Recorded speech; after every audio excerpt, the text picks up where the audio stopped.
All right, this is Lee Majors. Excuse me 1 second, I have to adjust this camera.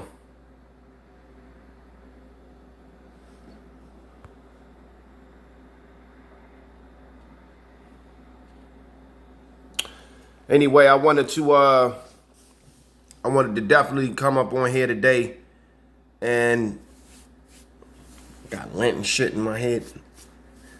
I wanted to definitely come up on here today and talk about and do another sequel. This is 10.4, where I left off the last time on 10.3 talking about what you have to do far as not allowing money to leave the house. So I'm gonna talk about now when you're dealing with banks. All right, and this is a foundation that you could use as far as CDs, investing into CDs. All right, now let's just say for some particular odd reason that you wanted to gather, some money that you wanted to plan a trip a couple years down the line, right? Like 2 years, you wanted to pay for a trip or whatever. And I'm just using this as an example. You could actually, how can I say? You could actually put like $1,000 or $500 in a CD, and you could let it sit in the bank. Now, the bank probably will, depending on what bank it is, the bank will probably,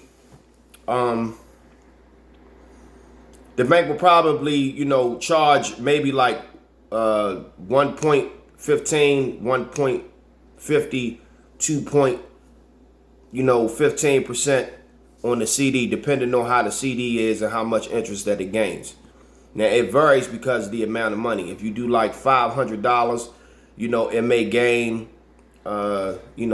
a certain amount of dollars per interest every year that it sits in there, depending on the amount.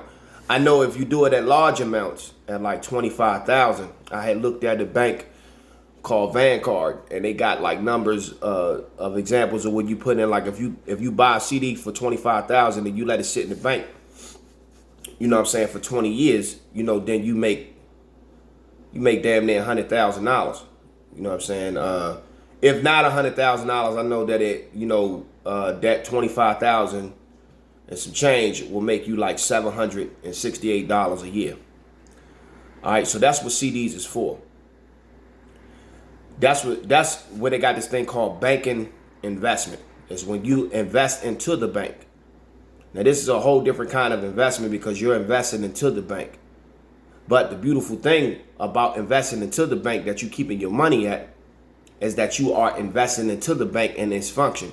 So in turn, they pay you a percentage of your money. They pay you points on your money over a course of time. The main key thing is that you will have to find out that if you put this certain amount in there and let it sit in there, and I guess that would have to be a discussion between, you and that particular person, or whoever whatever agent that you're doing business within the bank, y'all would discuss the percentages of that. All right, now let's just say you had a trip, you planning a trip for 3 years or whatever. You took $3,000 and you wanted to go on ahead and you wanted to buy a CD, and you wanted to take that $3,000 and break the CD up into $500 per CD. So that way that they can earn interest. So you leave so you buy one CD and you leave it in there for a year. And then you take that money that you made off of that and roll it over into the second one. So, you buy 500 a piece until it hits 3,000, but you ladder them simultaneously, like one after the other. So you may do like, okay, well, I want I want one 500 joint to be in there for 3 months. I want the next one to do 3, 6, 9, 12, 15, 18, 21, 24, 27, or whatever. So you might want to do that. And that's what we call CD. It's called CD laddering. Now, I'm doing this right now, and it definitely does work. But that's one other way that you could actually make your money, and it's not sitting in the bank not doing nothing. These banks, when you invest into these banks, they got different things that you can invest into besides a checkings account or savings account. If you don't ask for them, you'll never know that they're there. So if you ask for, bank bonds, shit that you can sit your money into over a long period of time, it makes much sense because you're investing into this bank. This is the art of banking. All right, they have different things that you can put your money into that will add interest. The potentiality, of this interest gathering thing. If you was to do business with this bank and keep your money in this bank, they're going to pay you to do that, do these investments. Let's just say if you got $30,000 in a bank, tied up in bank investments, and you letting that $30,000 sit in there for maybe 20, 30 years, you can use that as leverage. And one thing about leverage is that you can get what you want with leverage. And it shows that you will have financial discipline. You understand what I'm saying? Than to opposed to having a checkings or savings account in there. All right. If you have a checkings or savings account in there, that's even good too, because that, you're doing business with this bank 20, 30, 40 years. You have to plan like that.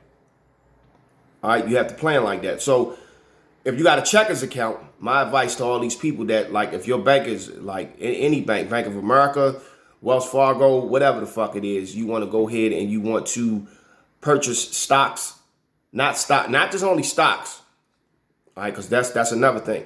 But you want to purchase CDs and bank bonds and government bonds, and you can use these things as leverage. These things create different interests, with that. So if you got 20, 30,000 locked up in there, you understand what I'm saying? Then therefore, whatever loans and stuff that you may make, you want to loan the bank, they'll be apt to go ahead and loan you the money that you need to finance whatever other stuff, because of the money that you got tied up in there with them.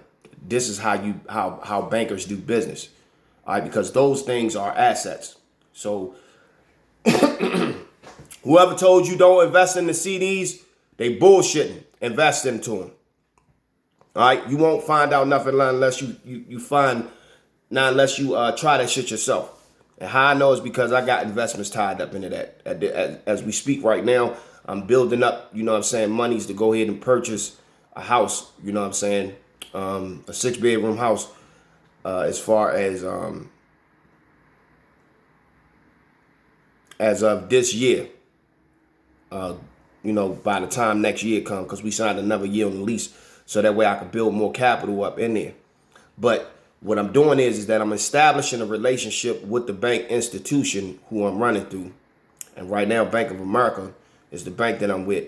They have good rates right now. I also own stock in Bank of America too, which is another thing too. So when you own stock and you own bonds and you own CDs, these are assets and leverage that you have capital into. And when you keep putting capital into that or whatever, it puts you in a better position to get what you need. It ain't necessarily your credit score. You understand what I'm saying? It's not your credit score. So don't believe in that. A bank main priority is money. And if you're keeping your money in there, you are a customer. And customers have certain, perks. Certain things that they are required to do for you. Like different programs that they got that really don't nobody know about. Money talks. Money talks. Bullshit runs a marathon. All right. So if you got $40,000, $50,000 in bank bonds and CDs and everything like that, and you're banking with that bank, and you are investing into that bank, then therefore they will definitely take care of you to a certain degree. All right. So you look at everything that they got and understand and know, that you can build a retirement or whatever with them through various different investments. You just have to see what it is that you may want or whatever, or, you look at the different categories that they may have, or if you agree with the rates that they got.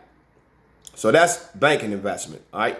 So you can take $3,500 and break them all down into CDs over time, and you can make that, your vacation money. You know what I'm saying? So it's not just sitting in the bank, because see, when you sit your money into regular accounts, a lot of fees come out. A lot of fees as far as, maintenance fees and, overdraft fees and everything like that. They come out and they charge you or whatever. So you want to be able to take advantage of this. Now, when you understand the banking system or whatever, then you'll be able to financially maneuver.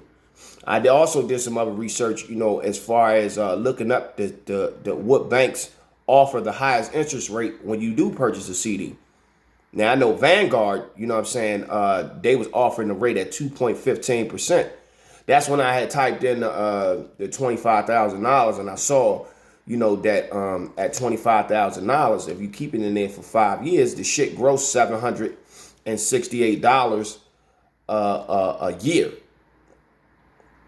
You know what I'm saying? If you keep it in there for 9 years. So the bigger number that you go, the more 3-digit number of interest that is set on that.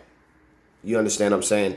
Now, you can use that interest every year to also finance and pay for whatever, like cars or rent or the house that you want. See, this is the game that is not being explained. You know what I'm saying? This is the game that you have to go in there and ask questions or whatever. Most of the research that I've done for myself, after I changed myself, I started studying other different financial systems, and I started to run across all this stuff. But they're not really going to explain it to you. They're not going to explain it to you.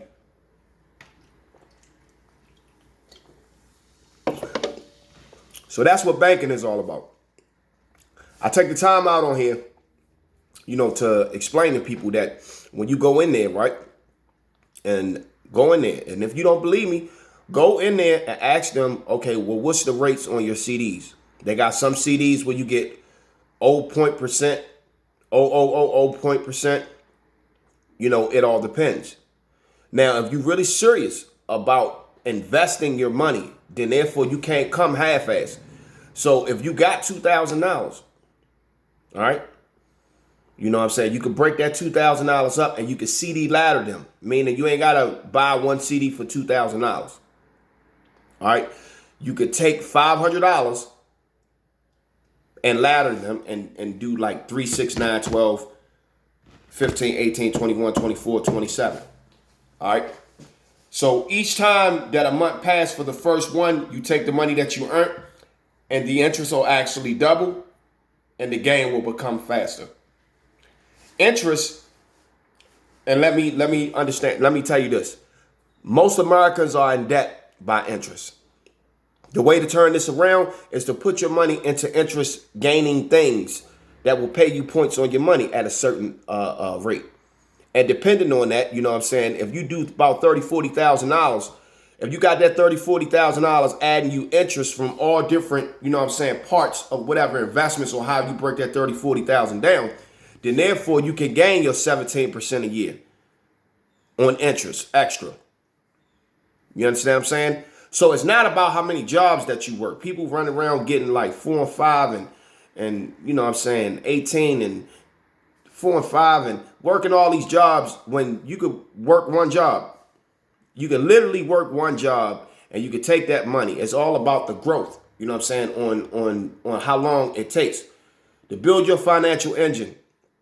All right, and to keep the money in the house and to make investments. Your first 5 years of doing that, that's about $35,000. Do the math. What's 10.8% on $35,000? You can make that shit every year, and then you could reinvest back into what you're doing, and you can make it and build it, grow it, and then from there you can actually get it insured with a policy. So now you have a policy added on, to whatever percentages that you're getting from the banking investment and whatever percentage you're getting from the stocks. So you got money in all these different categories that's bringing you a certain amount of interest. And you build these pools up. And it's not easy. This shit is not going to happen overnight. You have to sit there and you have to save your money. So like your first $5,000 that you save, right? Because people think that just saving money, that's what it is. If the money is not working or not doing anything, it doesn't mean shit. And this is real. You can save money all day. If you ain't paying the bill up, right? When you pay all your bills up, then, because people don't explain this shit. When you pay all your bills up, what is it that you do next? You keep on saving your money? No. What you do is you put your money to work. And this is the key, and it ain't even a key secret, but this is common sense. You put your money to work. You throw it back out into circulation. So you save up $35,000. You take that $35,000 and you break that down and you invest into things to make you $35,000 4 more times. And then you keep on doing that and doing that and doing that and doing that and doing that. So you flipping. You always supposed to constantly flip. So that's what bank investment is for. It's to help you maximize your money at the fullest potential. So that way, if you need the bank, you have a financier that will finance your lifestyle and they give you your credit and shit. It's earned by the maximum capital that you put into the bank itself. I give you another prime example. You can have a person that have a bank account that has $50,000 in there that they spending on a regular, right? And then you can have a person that have $50,000, but they got that shit broken up into bonds, CDs, other different bank investments. They also got stocks and shit like that. I'm going to tell you, and you ask the bank, both of these people will ask the bank, well, can I get a loan? Well, what you want to purchase? I want to get a house. The bank is going to lean towards more of the person that's in business with them for the next 30, 40 years because the money is tied up into the bank. And they know that they have assets and that, okay, well, he's earning interest. You want to know the dope thing about this when you start to learn this shit is that why not buy and own a part of what's financing you? Like I have mad stock in Bank of America. And I'm going to use Bank of America and get on a first time homeowners program because right now shit is low as far as the pandemic. And the stocks is going to pay and my investments is going to pay for the house itself. All I have to do is just put up whatever percentage that they need. And then I already know how much interest that they're going to charge. So I've been, my interest and money will come in so fast where I'll pay the house off in 15 years. I don't have to have a house note that's damn near 35 years.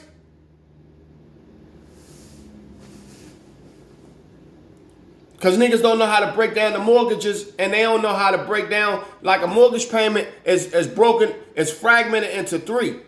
What you got to pay the bank back, you got to pay the principal, and then you got to pay the interest. If you know what the interest is, common sense will tell you to drop more on your tab every month, on your mortgage every month.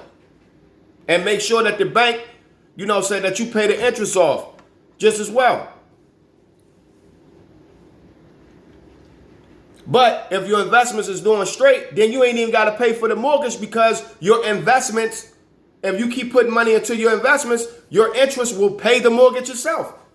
So it literally, by you being that disciplined, it literally takes care of itself if you build it right. So this is what you call banking investment, okay?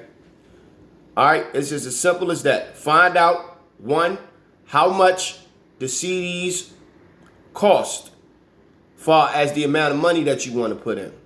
2, all right, look at the amount that you plan on investing in this bank. Long term. Okay, this is the long term. 3, if you want to get financed by this bank or use them as a house or whatever, it'd be good to buy bonds, CDs, and also stock in the bank so that way that you can secure your asset. All right. Once when you pay for your asset and you pay the bank back, you could use that as leverage to finance other different things. And this is how you use your assets. You have to pay for things that make you money. And between stocks, bonds, insurance policies, all of those pay a certain percentage of interest. Now it's on you to determine what is the amounts that you want to put into these financial vehicles. It's on you. And if you don't believe me, you can go ahead and do your own research and you can read your shit. You can read that shit yourself. But like I said, you want to start off with something small, go ahead and start off with CDs. It's called CD laddering. You can go on YouTube and look it up.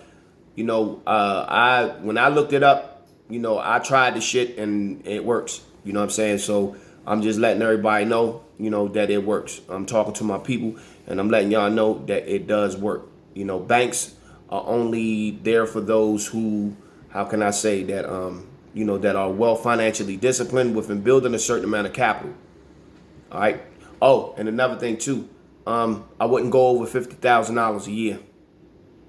So if you make over $100,000 a year, well, they insure up to $250,000, but I would only keep about $50,000 into a bank.